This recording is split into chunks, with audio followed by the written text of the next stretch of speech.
We could do the "What do you think when you look at me?" I've been meaning to do that for a while too, and we'll probably wrap up sooner than later. Yeah, that's fair. Oh God, no. Yep. TEDx. Ironically, I almost did a video about this myself. Yeah, this has been spread around by a lot of people. Yeah, this one's rough. This video is pretty comparable to an STD. Yeah, exactly. This is a viral STD here. Digital STD. What do you think when you look at me? Terrorist. A woman of faith? An expert? Maybe even a sister? No. I think none of those things. I might think woman of faith, but I usually define that more as crazy person. Yeah. This is be female.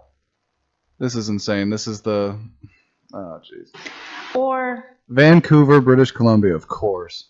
Oppressed, brainwashed, a terrorist, or just an. Well, yeah, you're brown and you're in a headscarf. You're clearly a terrorist. I don't know why this is even up for debate. I was thinking brainwashed, personally. I'm going terrorist. I mean, really. I mean, she's up here on stage spreading terror, so I've got to assume she's a terrorist. I'm pretty terrified. Airport security line delay.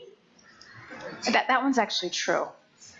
Okay, that's a point to expand on. Like, I'll say this. I sometimes, actually pretty frequently, when I go to the airport, I will get pulled over for like a specialized scan. And I could. It might be nothing, but let's really look at it. Why do they do that? Why do they do that? Because I look like Dylan Roof. I mean, it's true. I look like the Columbine kid. Yeah. Oh, it's some skinny, pale guy. He might be the killer. He might be. I'm not offended by this. Exactly. It makes people feel safe. Exactly. I've joked with that. I'm a long-haired dude that dresses in like grungy looking stuff. Do you think I don't get pulled out of flights on a regular basis? Because I do. I get pulled out of that line on a regular basis. And it's nothing to be offended about. I mean, they're big about security at the airport. It's not, they don't fuck around. Of course, they might be useless, but that's beyond the point. They're not racist. Yeah, no. And I'm sorry if you feel inconvenienced at the airport. Maybe don't dress that way. Yeah. Maybe that. Imagine that. Perceptions were negative. I don't really blame you.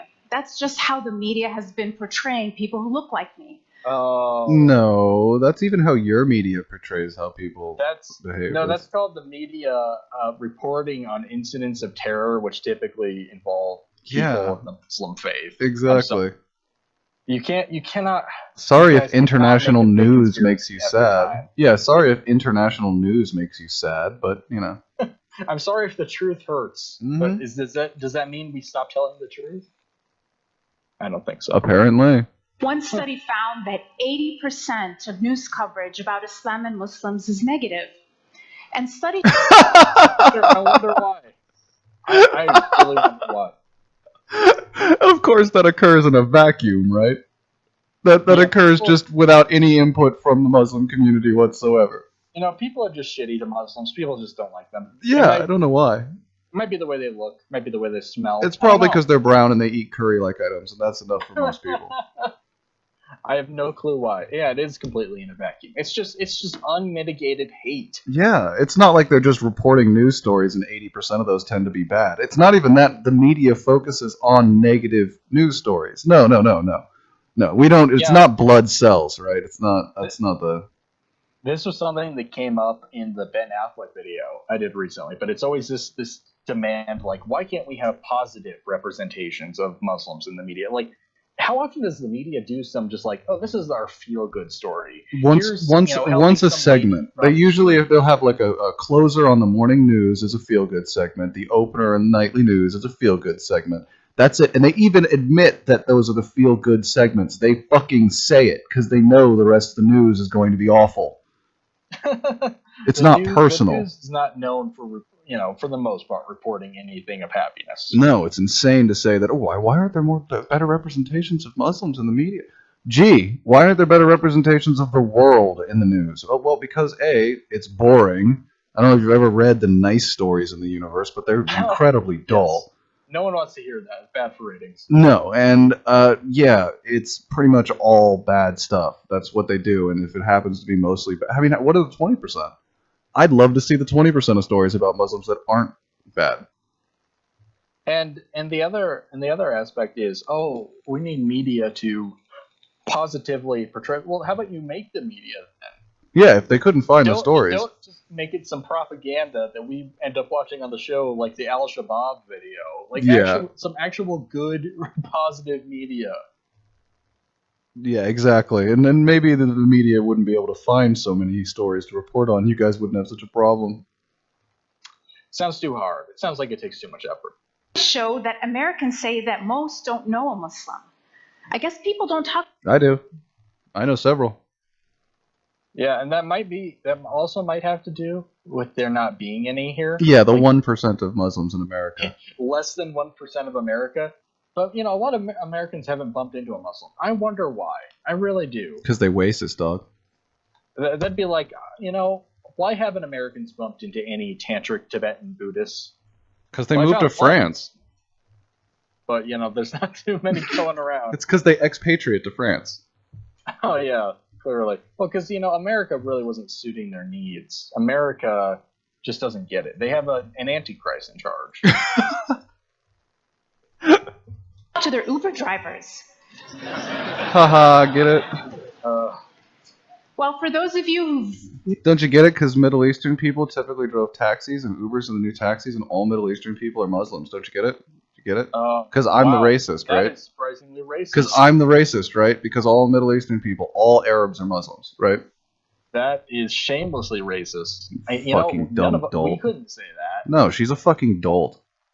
But, she says it's fine. Yeah, I make a taxi driver joke, and I'm going to be fucking lampooned.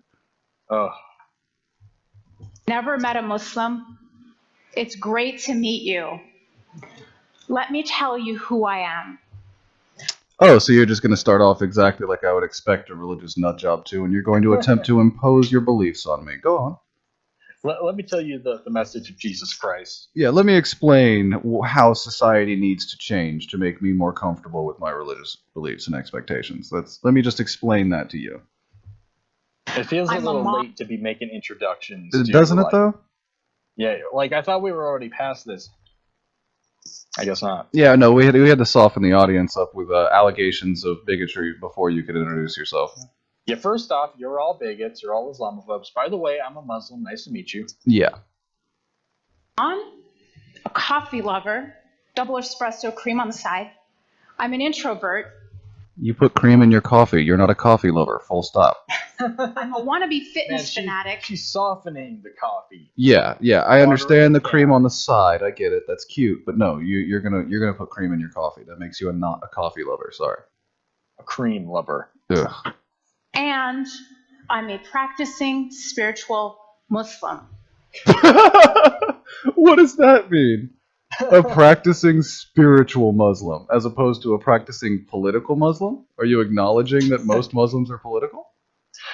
It was all normal up to that point, but then it's like, oh shit, red flags. Yeah, a practicing political Muslim. Let's do that. So wait, that's the one that really scared me. Practicing spiritual. Oh, so you've read the book. Oh shit. Yeah, probably not. You know what it says. And you're still going along with it. Okay. Mm-hmm. You clearly haven't read too deeply if that's all you're wearing, but okay. Seriously. But not like Lady Gaga says, because baby, I wasn't born this way. It was a choice. Well, that's another important admission. It is indeed a choice, which is why it's okay for me to lambast you for it. You can't be bigoted against them. You've made the choice to be part of this group that people hold certain beliefs about. That's kind of your choice, isn't it? Yeah, so basically, are you responsible for your actions and beliefs now? Is it fair to judge you? Because I'm gonna. Oh, wait, no, I forgot it's not. When I was 17, I decided to come out. No, not as a gay person like some of my friends, but as a Muslim. And decided to start wearing the hijab, my head covering. I decided to come out as a Muslim. Jesus, nobody cared. Can you imagine that maybe you might be doing this for the attention you then got from wearing that? Because before, nobody gave a shit what religion you were. Nobody gave a shit. Nobody cared. Now it feeds into this victim complex. Man, everyone's looking at me. Everyone's otherizing me. Like, no shit, you're different. Yeah, and when I dressed as a goth kid, people stared at me too. Get used to it. And when I apparently look like Dylan Roof, people look at me. Which actually isn't even completely true because I'm bald now. I know. My feminist friends he has a shitty haircut, so he did. Fine. He had a bad bowl cut, so. Aghast. Why are you oppressing yourself? The funny thing was, it was actually at that time a feminist declaration of independence. Oh, that old argument. Why is this argument so popular? Everyone does it. The one chick we did last time did it. Yeah, you can pretty much thank the Muslim Brotherhood for that one. That's a piece of Muslim Brotherhood propaganda. Bullshit. Yeah, that's a piece of that's literally it's a piece of Muslim Brotherhood propaganda. You can pretty much thank them for that one. They're good at their job. I'll give it to them because wow, that must have taken a lot of convincing to like. Oh yeah, a woman should know her place or whatever. Women are precious jewels, and don't you know we lock those in safety deposit boxes? It's fine. In the Quran, it gives a specific value that like a man is worth more than one woman. Yes, especially in the courtroom. That is literal. Like that is laid out as clear as day. That cannot be interpreted any other way. Don't give me any of that. Islamic nations, yes. Islamic nations are the world MGTOW's dreaming of. Yeah, MGTOW, this is what you wanted. This is what you want. Ugh. The pressure I felt as a 17-year-old to conform to a perfect and unattainable standard of beauty. Look, everyone knows you're ugly. No one cares. Most people are ugly. Like easily 70% of the population is ugly. Yes, that's why it's not just you. So valued. Yes, it's not just you, dear. You're pretty much always going to fall short. And even if you wear a fucking towel all day, everyone can still see that you have a fucking manly mug. Everyone can still see that you have a linebacker's body. You're not fooling anybody. Yeah, this is even worse. Like, what is she really even covering up? Yeah, you've emphasized the fact that you have a mannish face, and you've made it even more apparent that you're slightly disfigured due to the fact that you have to constantly wear a goddamn muumuu all day. You look ridiculous. What doesn't help a lot of women is hiding the hair, I've noticed. That is a killer. Yeah, well, that's when we eventually realized that there really isn't too much difference between most men and most women when it comes to just their visual appeal. That may be true.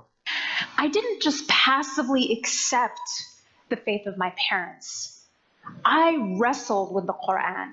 I read and reflected and questioned and doubted and ultimately believed. Then you did it wrong.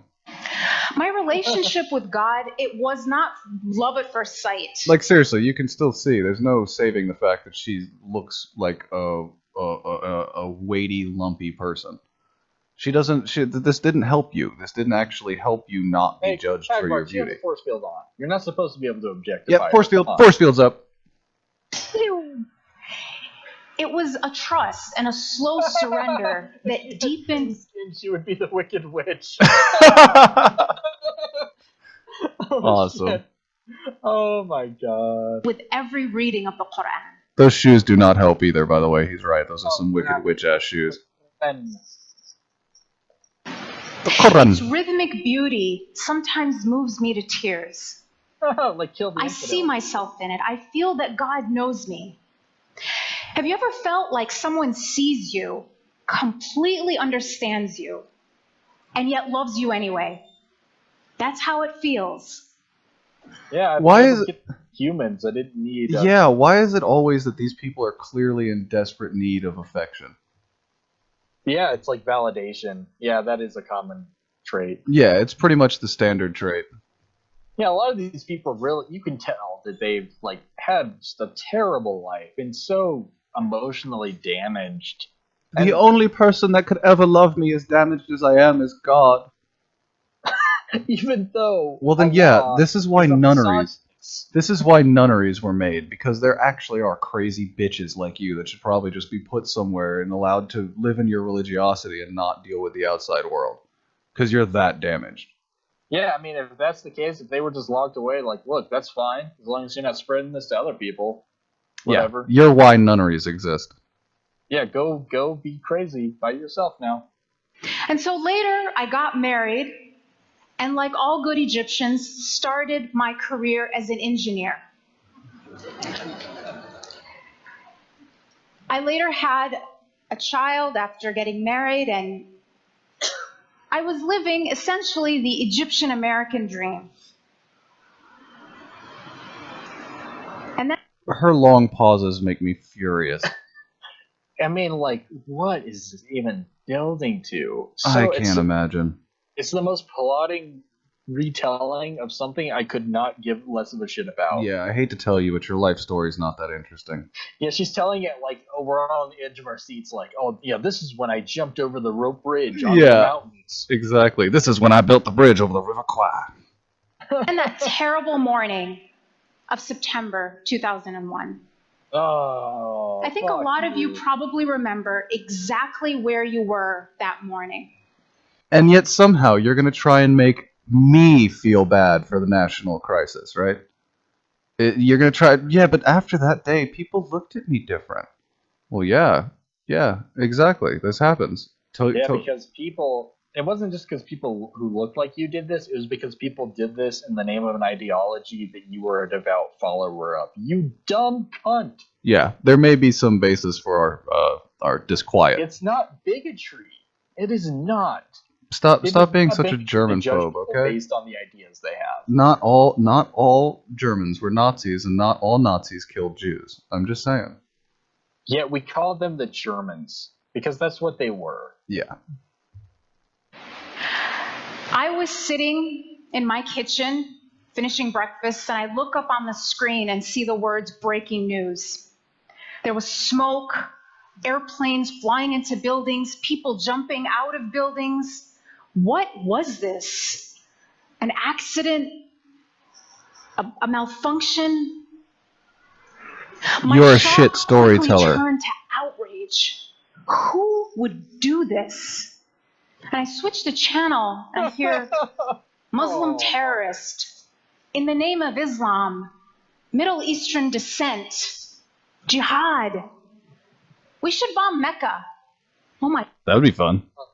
Yeah, who said that? For the record, that is the only thing I support. Bomb the shit out of Mecca. That'd be hilarious. Just remove the Hajj from existence. That whole building, the rock they walk in circles around, just obliterate it. Just remove it from being, and then let's have a discussion about divinity. You know, that's not a bad idea. As long as it's cleared out. Yeah, I'm talking Fight Club style. I mean, you destroy the buildings, not the people. It's not worth it. I prefer all the people to get to watch. Are you shitting me? Everyone leave the city and watch the Hajj destroyed, please. But that'd be fine. And I like how that's grouped in with this. That's something that probably like Glenn Beck said. Of course. That was an over-the-top immediate reaction that she's using as though it were the norm.